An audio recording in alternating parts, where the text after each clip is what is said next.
Hello and welcome to the Antiques Roadshow. The year is 2106. I am your host, Michelle. We come to you today from Long Beach, California, a city that underwent a renaissance in architecture, food, and art. We will be viewing artifacts today that were dated back from the early 21st century. We take you now live to the Creative Design Laboratory in Long Beach to view our first artifacts. Hello. Hi. How are you? Good. What have you brought us today? Well, I own a vintage clothing store. I found this in the closet of the building actually a couple months ago. So I'm just here to see how much it's worth, basically. Yeah. Well, do you know who actually did this piece? No clue. Okay. It was done by Enrique Chu.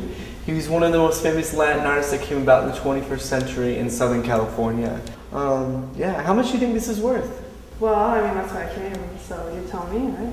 I would venture to say about 10.25. 10.25 billion? No, million. Oh. Well, that's like chump change. I'm basically here to see how much money I can get for this piece. See, I've been looking at this vacation home in Greece, so am I going to get it or not? Okay, well, obviously I have to go, so this is not going to... I'm sorry that I even came here because it was a huge waste of my day. It's a replica. I mean, it's... Well, it's I don't have time. going to... I'm getting paid, so just... Thanks. Michelle, can you please get someone who's interested in their art? Good afternoon. Today we have a gentleman who comes to us with a jacket that he says that he's found in his grandmother's attic. Hello, how are you today? Good, thank you. That's right, I found this in my grandmother's attic along with some photos. My grandmother was big on shopping and garage sales, and I think she picked it up somewhere, and I was wondering if it was worth anything. Well, excellent. Glad you came in. Well, let's take a look at this, shall we? First, we see that this jacket belonged to a Long Beach resident named Christopher Fukunaga. And these particular varsity jackets were worn by high school students back in those days. So yeah, and then we'll see here, you take a close look at these medals here. These are for swimming. But what's more interesting about these medals is the ones located down here. I see. Now, is this actually a Girl Scouts medal? If you want to hear it from me, just, between you and me here.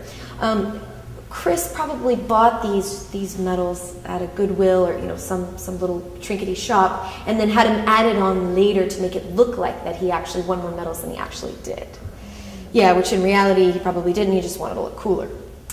Yes, I can almost see it now. Actually, pieces are all coming together. We see Chris, this lonely, sad man who, in high school, never had any girlfriends. Nobody would ever go out with him. He never had anyone to wear his Letterman's jacket. And then finally, luckily, he found someone, Lorraine, a lovely woman who wore the jacket with just, without any shame, just lovingly and faithfully, she would wear the jacket. And this, John, is where your pictures come in. Yes. See, we see here Lorraine wearing the jacket at the local coffee shop she so often frequented to get coffee. We see here her wearing the jacket as she's ironing. This next picture while she's jogging. She's, it looks like she's sweating. Her and her friends are just sweating like crazy with the sun beating down on them, but yet she's still wearing that jacket. That's dedication. Definitely. And then lastly, we see her as an aged, old, beautiful woman. So nice. Yes. Okay. Now, how much do you think this jacket is worth? Based on that story, I'd say it's priceless. You would think so, but all stories have a price. Whether it's good or bad, they all have a price. 10.25. As in 10.25 million? No, sweetheart. As in $10.25. Where? Are you kidding? Do I look like I'm kidding? Oh my God. You happy? Yes! So much! All right, ladies and gentlemen, thank you so much. That's this part of the show. Thank you, and please join us next time in West Covina at the home of Portia Lee, where we will be examining the paintings of her daughter, Lorraine.